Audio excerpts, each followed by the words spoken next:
this video for class 8 and today the topic is inverse proportion. What is inverse proportion?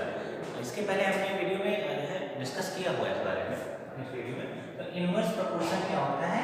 इसमें एक quantity दूसरी quantity से x क्या है, एक क्वांटिटी है और y क्या है, एक दूसरी क्वांटिटी है। ये दोनों ही क्या होते हैं? इनवर्सली प्रोपोर्शनल होते हैं। देखिए इनवर्स प्रोपोर्शन का मतलब क्या हुआ कि x is proportional to y inverse. एक वैल्यू दूसरे के इनवर्स की क्या है? प्रोपोर्शनल है। क्लियर? यानी हम इसे अगर देखें इस टर्म में तो x और इसको जो है x इक्वल्स टू एक कांस्टेंट ऐड करेंगे हमारे पास y डायरेक्ट प्रोपोर्शन में आपने देखा था कि कांस्टेंट ऐड करते थे। यहां से y नीचे इधर आएगा मल्टीप्लाई कर जाएगा x into y is equal to क्या हो जाएगा k into 1 k। यहाँ पर हम क्या देखेंगे इनवर्स प्रोपोर्शन में?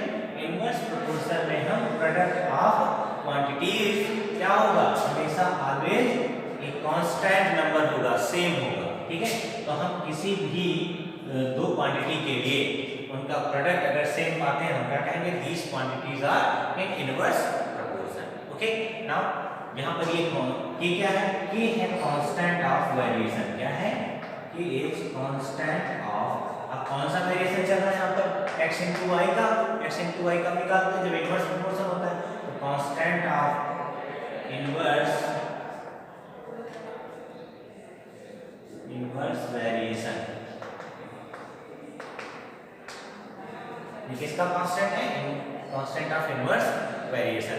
तो ये था इनवर्स प्रोपोर्शन की कंडीशन। ठीक है, हम क्या निकालेंगे उसमें? प्रोडक्ट ऑफ क्वांटिटीज क्या होगा? ऑलवेज सेम होगा। क्या होता है? Product of two quantities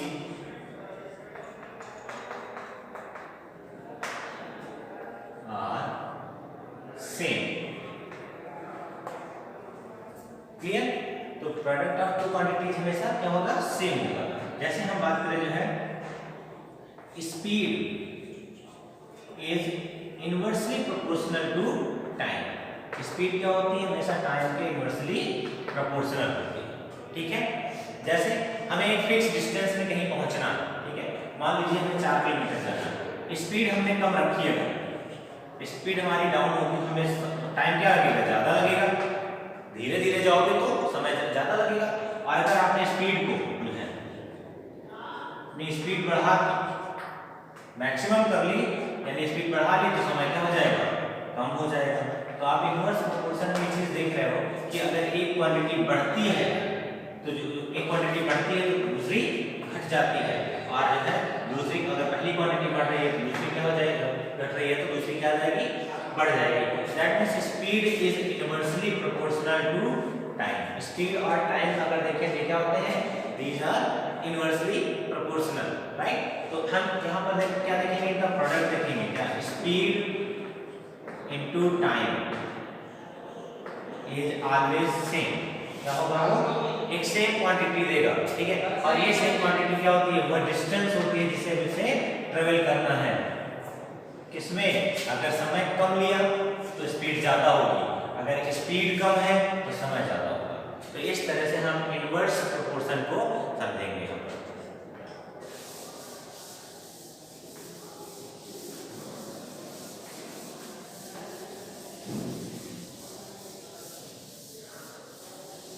exercise 10B के प्रॉब्लम्स को हम यहाँ पर सॉल्व करेंगे क्योंकि ये हम पहले डिस्कस कर चुके हैं।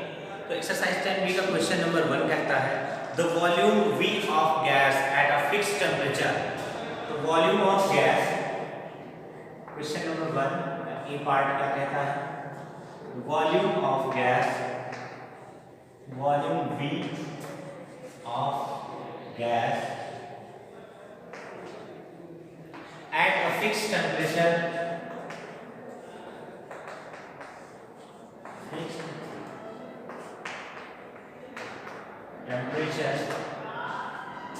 inversely varies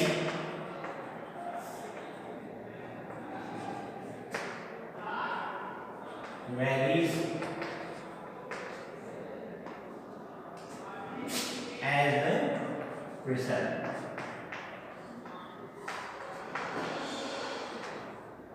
P। क्या कह रहा है यहाँ पर? वॉल्यूम V क्या करता है? इनवर्सली प्रोपोर्शनल है किसके? प्रेशर। प्रेशर का इनवर्स यानी 1/P, inversely proportional to P यानी 1/P। इनवर्सली का मतलब 1/, वो वैल्यू, ठीक है? कौन है? Pressure P। वॉल्यूम ये किसके प्रोपोर्शन में आ रहा है? वॉल्यूम के। ये बोल रहे हैं volume V of gas inversely varies as pressure P। लेकिन जब यहां पर कांस्टेंट डालने के बाद तो V into V equal to क्या हो जाएगा? 1/P। एक कांस्टेंट ऐड करेंगे। वो कांस्टेंट वैल्यू यहां पर क्या है? वो कांस्टेंट है अ फिक्स्ड टेम्परेचर। टेम्परेचर फिक्स, जो वैल्यू फिक्स होती है उसी को क्या कहते हैं हम? कांस्टेंट कहते हैं। दैट मींस यहां पर हम क्या ऐड करेंगे? कांस्टेंट के रूप में T को ऐड करेंगे। T क्या है हमारा? टेम्परेचर। यहां से क्या हो जाएगा? V into P is equals to temperature. ये है आपका जो है स्टेटमेंट जो ये कह रहा है। समझ में आया? Volume V of gas, this it is inversely proportional to P, that means product of V and P is equals to constant, since यहाँ पर inversely proportional है तो product of V and P is constant, और constant value क्या है? At a fixed temperature। तो यहाँ पर कौन सी वैल्यू फिक्स है? टेम्परेचर फिक्स है। कांस्टेंट वैल्यू वही होती है जो फिक्स होती है। तो टेम्परेचर क्या हो गया हमारा? कांस्टेंट हो गया। इसी के सेकंड पार्ट को समझते हैं। सेकंड पार्ट में क्या किया होगा?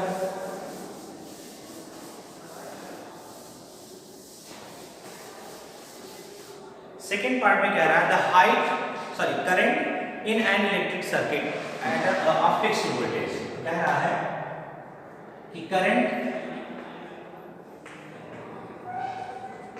in an electrical circuit at fixed voltage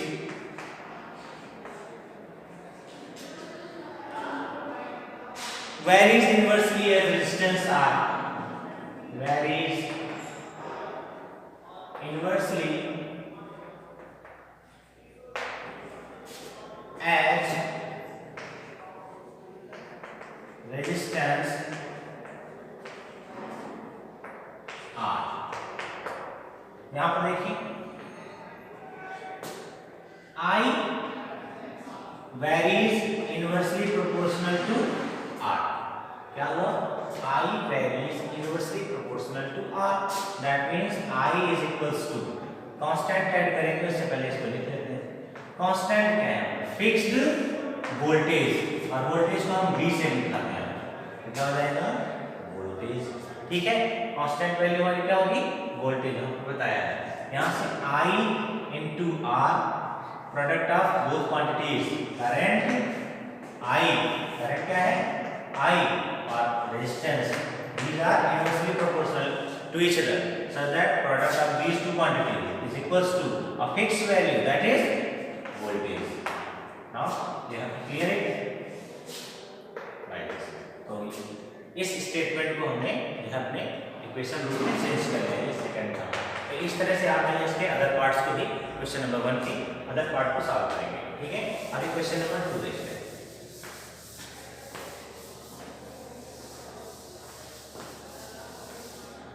in question number 2 आपके पास टेबल्स मौजूद हैं, उनको फिलअप करना है। हम किसी एक टेबल का चयन कर लेते हैं। पहले टेबल हम इसको क्वेश्चन नंबर 2 देखते हैं।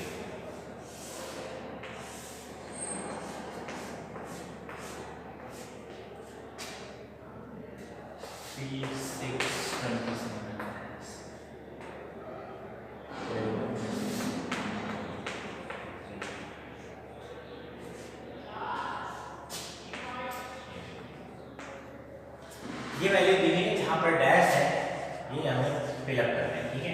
तो सबसे पहले हमने कहा था इनका कांस्टेंट फाइंड करते हैं। यहाँ x और y दो ऐसी वैल्यूज हैं जो कि क्या है? इनवर्स प्रोपोर्शन शो कर रही है। इनवर्स प्रोपोर्शन को शो करती है। ठीक है? कौन? x और y। That means x y का प्रोडक्ट क्या होगा? ऑलवेज कांस्टेंट होगा, और वो कांस्टेंट वैल्यू हमें पहले फाइंड आउट करेंगे। तो कांस्टेंट कैसे फाइंड करेंगे? जहां पर x और y दोनों की वैल्यू दी है। क्या दिया है? 3 × 11। ठीक है।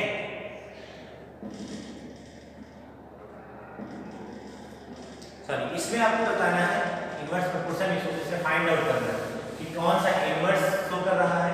यानी आपके पास दो ऑप्शन है, एक है डायरेक्ट का और एक है इनडायरेक्ट इनवर्स का। तो क्वेश्चन ये पूछ रहा है कि क्या ये टेबल डायरेक्ट वेरिएशन शो करती है या इनवर्स वेरिएशन शो करती है। कौन सा वेरिएशन ये टेबल शो कर रही है आपको वो बताना है। हमारे पास दोनों ही मेथड हम चेक कर सकते हैं। डायरेक्ट के लिए होता है x upon y is equal to constant और इनडायरेक्ट के लिए होता है x into y is equal to constant, यानी प्रोडक्ट ऑफ क्वांटिटीज, राइट।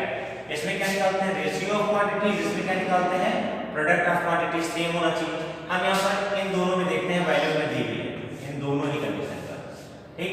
ये किस तरह का वो पता कर लेते हैं। तो पहले रेशियो वाला देख लें, 3/11, ठीक है, ये इसका रेशियो आ गया। दूसरे वाले में क्या है, 6/22, 3 2 जा 6, 11 2 जा 22, यहाँ भी 3/11 आ रहा है। दैट मींस इन दोनों में ही आपने क्या देखा कि हमारा कांस्टेंट ऑफ वेरिएशन क्या है, इक्वल है। देखो कैसे पता चल रहा है, पहली बार वैल्यू रखते हैं तो 3/11 इज इक्वल टू क्या होगा, यानी हमारा कांस्टेंट क्या है 3/11। तो क्या आप इसमें 3/11 आ रहा है, आप देख लीजिए 6/22, इसमें भी 3/11 आ रहा है। दैट मींस यहाँ भी कांस्टेंट ऑफ वेरिएशन वही है जो यहाँ पर है, ठीक है। तो कांस्टेंट ऑफ वेरिएशन हर बार किसका होना चाहिए, 3/11 का होना चाहिए। यहाँ देखो ये क्या लिखा है 33, ऊपर वाला टर्म नहीं लिखा है, ठीक है। ये कांस्टेंट ऑफ वेरिएशन क्या बताता है, 3/11 का होना चाहिए। इसको इसके रखेंगे 3/11 के, क्योंकि इसको भी सॉल्व करें तो क्या आना चाहिए, 3/11 आना चाहिए। चलिए 33 और ये 11 3 जा किससे मल्टीप्लाई किया, 3 से, क्या आ गया 33। तो 3 में भी 3 से मल्टीप्लाई करेंगे, 3 3 जा 9, यानी ऊपर यहाँ क्या लिखा जाएगा 9। तो हमने यहाँ पर क्या फिल करना है 9। इस तरह से आप ये जो पार्ट क्या हो जाता है क्वेश्चन का सॉल्व हो जाता है। इसी तरह से इसको देखिए क्या लिखा है, 3/11 के इक्वल होगा ये भी। यहाँ कितना दिया 27 और यहाँ पर हमें फिलअप करना है। यहाँ देखो 3 9 जा 27, 9 से मल्टीप्लाई किया, तो यहाँ भी आप 9 से कर दीजिए, क्या आ जाएगा 9 11 इधर 99। यहाँ क्या फिलअप किया जाएगा आपका 99। ये समझ में आया कि ये टेबल किसको शो कर रही है, डायरेक्ट वेरिएशन को शो कर रही है। डायरेक्ट वेरिएशन को शो कर रही है तो हमने किसके अकॉर्डिंग क्वेश्चन को सॉल्व किया, आपने डायरेक्ट वेरिएशन के अकॉर्डिंग सॉल्व किया और जो वैल्यूज हमसे पूछी गई थी ये इन दोनों को फिलअप कर लिया। तीसरी भी आपको बतानी है, क्या लिखा है 3/11 का कांस्टेंट ऑफ वेरिएशन है, वहां पर फिलअप करना है ऊपर और नीचे 880 लिखा हुआ है। यहां देख रहे हो उसे 80 से मल्टीप्लाई किया, 11 में 80 से मल्टीप्लाई करके आ जाएगा, यहां भी 80 से आप मल्टीप्लाई करेंगे, जब 80 से मल्टीप्लाई करेंगे कितना हो जाएगा 24 यानी 240। तो 240 वैल्यू यहां पर क्या कर दी जाएगी, फिलअप कर दी जाएगी।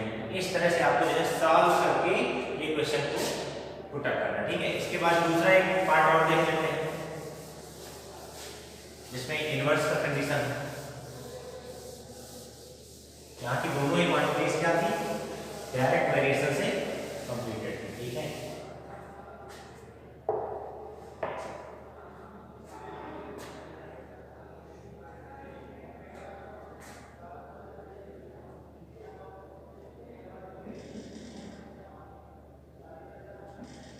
सी नंबर, इसका सी नंबर में दिया हुआ है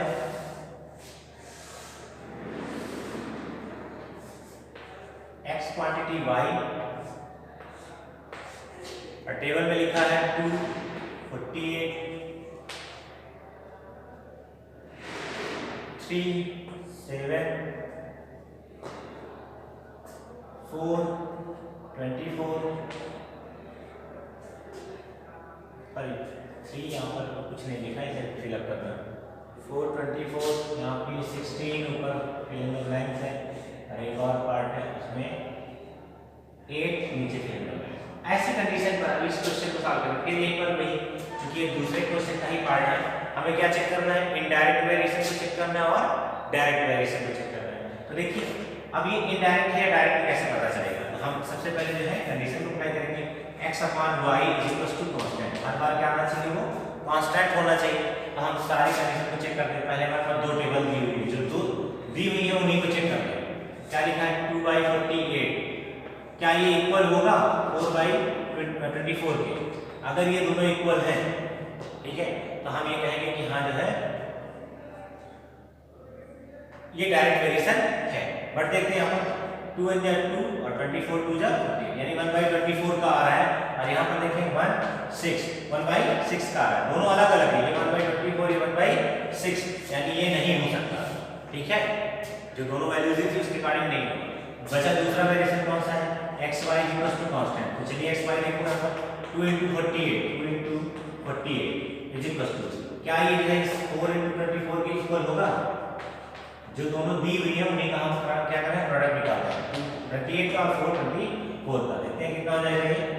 ये हो जाएगा आपका 96, 48 2 जा और 34 4 जा 96, ये भी, यानी यहाँ पर दोनों इक्वल हैं। दोनों इक्वल हैं तो ये क्या हो जाएगा, ये इनडायरेक्ट वेरिएशन है, क्योंकि प्रोडक्ट ऑफ क्वांटिटीज क्या है, remains same. So it shows this table is showing indirect variation. Inverse variation को ये शो करती है। अब इनवर्स वेरिएशन को शो करते हैं, उसके अकॉर्डिंग हम अपने क्वेश्चंस को सॉल्व करेंगे। चलिए देखिए, हमारा जो है कांस्टेंट क्या आ रहा है 96। आप देखो दोनों जगह पर 96 इक्वल आया है। तो हमारा कांस्टेंट क्या है 96, यानी हमें क्या बनाना है, हर जगह पर 90 लाना है, x और y को मल्टीप्लाई करके। तो यानी x × y = 96 हमें ये फिलअप करना है। x की वैल्यू दी है 3, y की नहीं पता है, निकालना है 96 के इक्वल आएगा। 3 मल्टीप्लाई कर रहा उधर जाएगा डिवाइड करेगा 96/3, कितना हो जाएगा ये 3 3 जा 9 और 3 2 जा 32। y की वैल्यू कितनी आएगी यहाँ 32 आएगी। फिलअप कर दिया हमने। इसी तरह से उसको जो फिलअप करिए, वहाँ पर क्या दिया है, x की वैल्यू गायब है, y की वैल्यू 16 है, और ये क्वेश्चन किसका होना चाहिए 96 कांस्टेंट का होना चाहिए, क्योंकि ये फिक्स वैल्यू देता है। यहाँ से x क्या हो जाएगा 96/16, 16 6 जा 96, यानी x क्या आ जाएगा 6 आ जाएगा। तो इस तरह से आप चेक कर करके जो है पूरे टेबल को कंप्लीट करेंगे। यहाँ क्या दिया हुआ है 8 दिया हुआ है। अब 8 दिया है यहाँ पर, तो 8 के लिए जो है ख्याल करिए x y क्या होता है 96 बताया ही है। 8 x की वैल्यू y = 96, यहाँ से y की वैल्यू का 96/8 हो जाएगी। तो 96/8 12, y क्या हो जाएगा 12 हो जाएगा। यहाँ पर 12 तो इस तरह से आप क्वेश्चन नंबर 2 को भी क्या करेंगे, कंप्लीट करेंगे। चलिए अब क्वेश्चन नंबर 3 में आते हैं।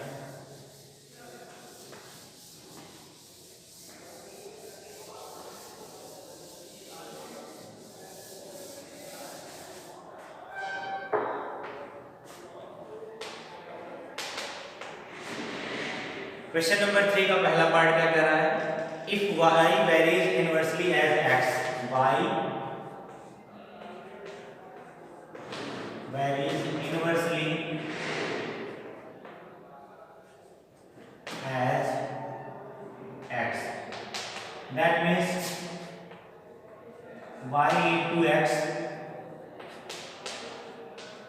remains constant। तो क्या है यहाँ पर कांस्टेंट है, ठीक है। y × x remains constant since inversely है, ठीक है, इनवर्सली प्रोपोर्शनल है। यहाँ पर अब y की वैल्यू कितनी दे रहा है 9 × x की वैल्यू कितनी दे रहा है y 9 है कब x = 2 पर। कह रहा है y = 9 when x = 2। ये सिचुएशन प्रोवाइड कर दिया पहले से। हमारा कांस्टेंट यहाँ से निकल आएगा, कितना होगा कांस्टेंट 9 × 18, यानी कांस्टेंट क्या आने वाला है 18 आने वाला है। हमारा इक्वेशन क्या हो गया, इक्वेशन इज y × x = 18, ये हमारा इक्वेशन है। अब इसमें जो है वैल्यूज हम कैसे निकालेंगे, दिया है फाइंड y when x = 3। आपको क्या करना है, फाइंड y निकालना है when x = 3। तो x की वैल्यू 3 यहाँ पर रख दीजिए, क्या हो जाएगा y × 3, y निकालना है। यहाँ 3 मल्टीप्लाई उधर जाएगा डिवाइड करेगा तो 18/3, 3 6 जा 18, तो y की वैल्यू कितनी आ गई आपकी 6। तो इस कंडीशन के लिए y की वैल्यू क्या हो जाएगी 6 हो जाएगी। तो इस तरह से आप क्वेश्चन नंबर 3 को भी सॉल्व करेंगे।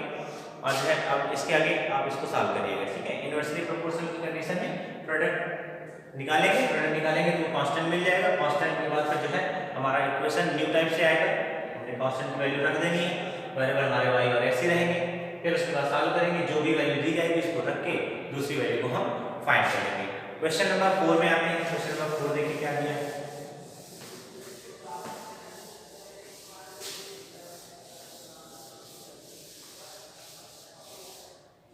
क्वेश्चन नंबर 4 कह रहा है Naveen cycles to his school at an average speed. यहाँ पर देखिए कंडीशन किस किस की दी है, स्पीड की दी है 12 किलोमीटर पर आवर की स्पीड है उसकी, ठीक है। यानी हमारी स्पीड किस में है, किलोमीटर पर आवर में है। तो जो भी क्वांटिटी हम यहाँ पुट करेंगे वो किसकी होनी चाहिए, किलोमीटर पर आवर की होनी चाहिए, ठीक है। और it takes 20 minutes to reach school। यानी टाइम कितना ले रहा है, टाइम इज इन मिनट दिया हुआ है, ठीक है। अब मिनट में दिया है, यहाँ पर टाइम किसमें है, आवर में है, तो हम यहाँ भी क्या करेंगे, टाइम को आवर में कन्वर्ट करेंगे, ठीक है। यहाँ भी हम टाइम किसमें लिखेंगे, आवर में लिखेंगे। चलिए 12 किलोमीटर पर आवर की स्पीड से जाता है तो उसे कितना लगता है टाइम, उसे टाइम लगता है 20 मिनट का। 20 मिनट को हम किसमें चेंज कर देंगे, आवर में। अब आवर में चेंज करने के लिए मिनट है, आवर में चेंज करने के लिए क्या करेंगे, डिवाइड करेंगे। किससे, 60 से आप डिवाइड कर दीजिए, ठीक है। जब 60 से डिवाइड करेंगे कितना हो जाएगा, 1/3, यानी 1/3 आवर। कितना हो जाएगा, 1/3 आवर में वो क्या करता है, 12 किलोमीटर रीच 12 की स्पीड से जो है जाता है और अपने स्कूल तक पहुंच जाता है। स्कूल क्या है उसका, fix at a fix distance पर है, ठीक है। यहां से ये कंडीशन मिल गई। दूसरा क्या कह रहा है, if he wants to reach school in 15 minute, अगर वो 15 मिनट में पहुंचना चाहता है। देखिए 15 मिनट को हम कैसे आवर में चेंज करेंगे, फिर से डिवाइड करेंगे 60 से, क्या हो जाएगा 1/4, यानी जब वो 1/4 टाइम में 1/4 आवर में पहुंचना चाहता है तो उसे कितनी स्पीड लेनी होगी, x की स्पीड लेनी होगी, ठीक है। मैंने अभी भी कहा कि यदि स्पीड जो है कम होगी, ठीक है, तो टाइम ज्यादा लगेगा। टाइम यहां कम कर दिया, देखो 20 मिनट से कहां पहुंच गया वो, 15 मिनट पर, ठीक है। यानी टाइम कम लेना चाहता है तो स्पीड क्या होगी, ज्यादा होगी। स्पीड इधर ज्यादा है और यहाँ टाइम ऊपर ज्यादा है, क्योंकि जब धीरे जा रहा था तो समय ज्यादा ले रहा है, ठीक है। यहां से आप जो है क्योंकि इनवर्सली प्रोपोर्शनल की कंडीशन है, then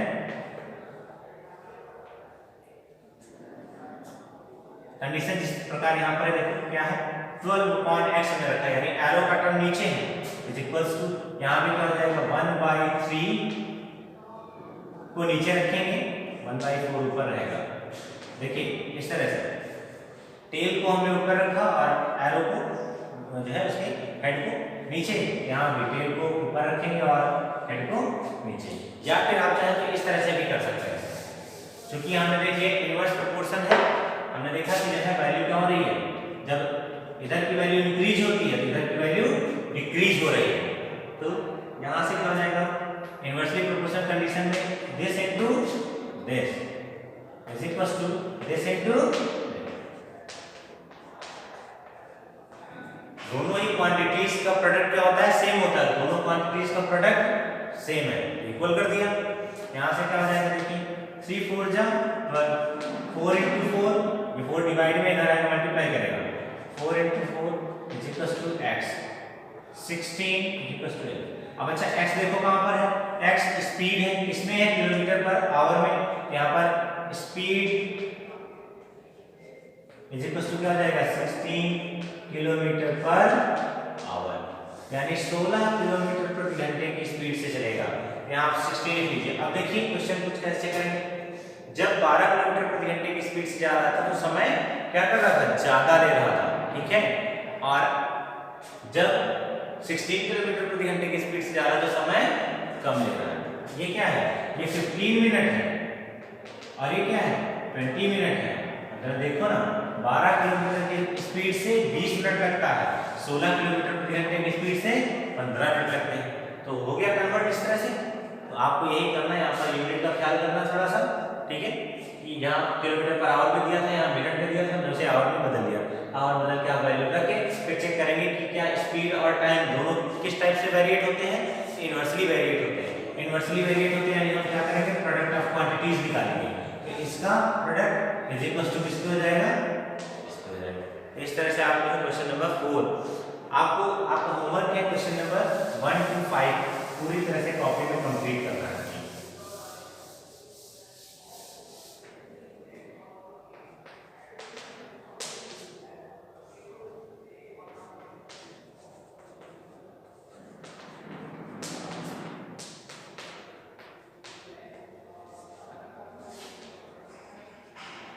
Complete question number 1 to 5 of exercise 10B, which is on page number 156.